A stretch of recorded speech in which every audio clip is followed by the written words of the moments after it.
Well, welcome back. It's Laura at Hyperstamper. I don't even know where to begin with this. This is a photo album that I got years ago, and I got it at an antique store, and it's actually this big, but I broke it by accident. So all I was left with was this front half and the back half. So you can see the beautiful gold edging here. This is from probably the turn of the 19th to 20th century, so about 1900. I don't know if it's before or after. I can't find it anywhere in my research for anything exactly like it, but what I have seen is late 1800s. So it's got this beautiful leather cover, and of course it's in really bad shape, but if you know my work, I love it like that. But this was called a floral album.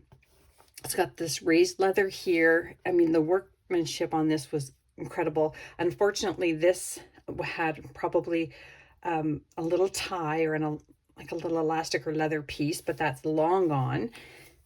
And I left the spine open because I didn't want to cover it because I think it's magnificently built. And on the back, I put this 1920s poem, Rosie Posey, because this is a floral album. And what they meant by floral album, you will find out inside. So I don't know if this is going to be something the junk journal community loves, but let's see. Let me know and comment below. So this is the original moire inside, and it's also in the back of the album. But isn't that beautiful? I'm just doing that so you can hear that the texture on it, just beautiful. I just put some lace here because I did have to do some reinforcement here. Covered that up. This is a plate also from the 1800s that I've had in my plate book or my plate folder for a long time, and it's always been too big for most of the things I do. It's got a little tear down here, but you could actually take that off and frame it if you wanted. It's called the Little Pastry Cooks, and it's absolutely adorable. There's the second moire page here. And so that would have been the start of the album. So I've done this so people can journal in it. And I've added some clusters here with all antique bits. And this is from the Peter the Painter book, an antique book there, which I love. I tried to use all big pages. This is from a painting, a vintage painting that I have. And down here it says 1966, so almost 60 years old. And I just really love that little village look there.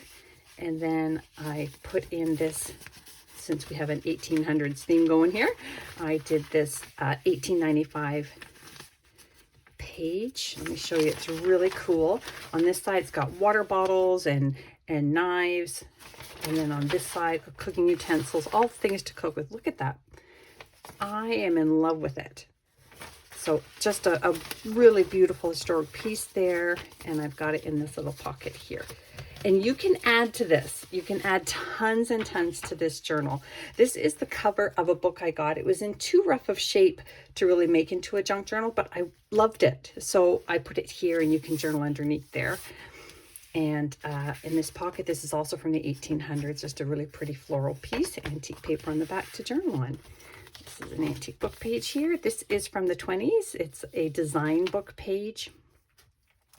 And here would have been the first actual page of this album. So you would have opened it here, and then that was the floral album page. Isn't that gorgeous? Look at it. It almost looks brand new, but the gold paint on here is stunning. So they would have used stencils for all of this and done it in layers, and it almost looks like paint. It's absolutely gorgeous. I'm so in love with it.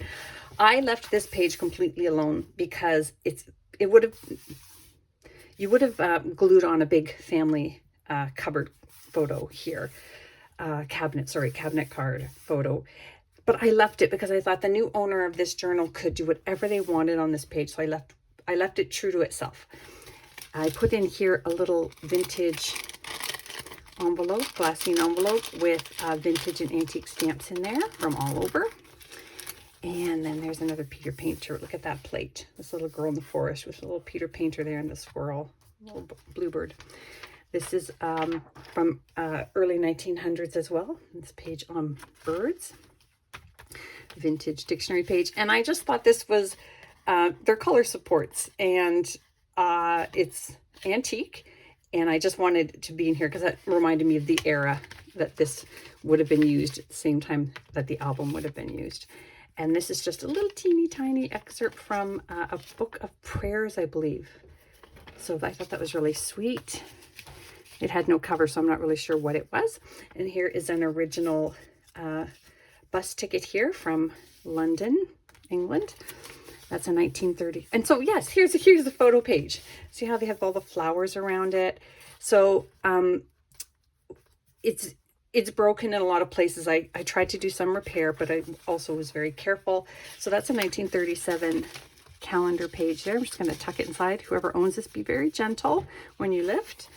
And then this is a 1936 Paris, France almanac page. Just kind of fun to have and play with. So you can tuck things in there. You can even put your own photos in there if you like. And then here is a very old collector card here. That is Humpty Dumpty, that one. And you can see it signed down here. And you can pull that right out. I've just sort of, there we go there. Put that in, and that is from the Knapp Company. Early 1900s as well. This is just a beautiful plate from an antique book I've got there. And a little spot here, a vintage postage stamp collector's page, and this page was for stamps from 1907. This is a beautiful 1800s book page as well. Look at the beautiful foxing around there. Isn't that gorgeous? I couldn't have done a better job myself with tea dyeing. And just a little spot up here to journal on. This here is another plate from an 1800s book.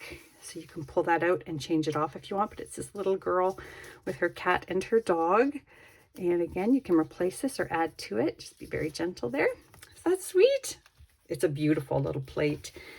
And then this is from a vintage wildflower book. Again, you can pull that out from down here. Here's a plate from 1897, Sunday reading for the young. And these two little children here having a tea party with their dog. I love it. Here is another sort of a page from a very, very old antique book. Look at the cars in here. Oh, hi, Lacey. Lacey likes these books too, of course. Oh, she saw the kitten up here. That's why she came. I love this plate with the car going through these tall, tall trees on the street. There's a 1930s page there, and a 100-year-old exactly banknote here. And then you can pull this out here, but it's a beautiful little plate there. And I'm just going to stick this back in here. And then I've got a vintage playing card here and some vintage or antique Monopoly money, actually. There we go. Stuff that back in there. And then a little vintage floral piece there you can pull out. And these were in the photo album when I got it. So I wanted one page that remained true to how I received it. Isn't that cool? So we've got all these relatives. I don't know who they are. Whoever had this album didn't want these pictures, and that always makes me sad. So I wanted them to stay in here. There weren't a lot of photos in this album, but there was this page. So you can take them out or you can leave them in. Here is another beautiful plate from the 1800s called the Willow Pattern Plate, and it is a mom showing the little girl a plate. And then here I've added just a little tag for journaling, and this is from 1906, the girls' own paper. These girls writing in their books and doing art. I love that so much. This is really cool. This came from my antique postcard album, and I reused the page here and I put in these two antique postcards, one from Canada and one from America. So because I'm Canadian and most of my wonderful journaling friends are from America, so I thought that was a fun friendship page there. There's more stamps in an envelope here, and another beautiful photo page here with the florals around it. Two more photos here that I thought people might enjoy. This one I added, and this was original to the album. A little receipt here from the 50s, and this is just a little booklet I made with my end pieces, antique papers. There we go. And then this is an antique book here with how to make a chocolate cake. That's about what mine look like when I'm done. Another fun page there. This is a pineapple pattern that I have from an old tablecloth, and I found this page about pineapple patterns, so I married them together, and I thought that was pretty cool. A little journaling spot here. This is a hand-typed research paper, And the topic of the research is from 1889. It's fun to see all the typos in there.